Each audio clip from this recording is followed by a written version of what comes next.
How to change WhatsApp ringtone sounds on Android. This tutorial shows you how to customize WhatsApp call ringtone and notification sounds on your Android device. First, open the WhatsApp application on your Android device.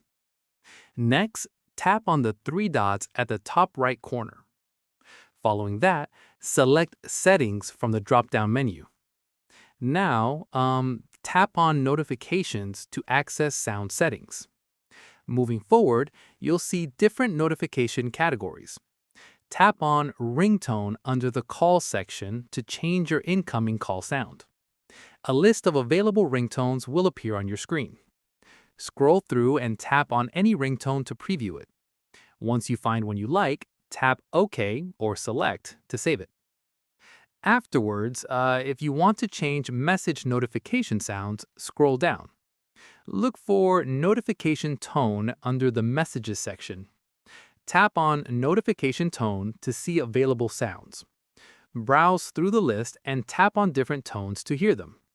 Select your preferred notification sound and tap OK. You can also customize sounds for different chat types.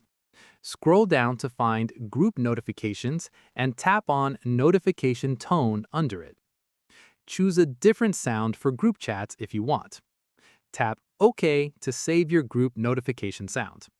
Your WhatsApp ringtone and notification sounds are now customized. Test them by having someone call you or send a message. And that's it. If this tutorial helped you change WhatsApp ringtone sounds on Android, give it a like. Subscribe for more WhatsApp tips and tricks, and tap the bell icon for notifications. See you in the next one.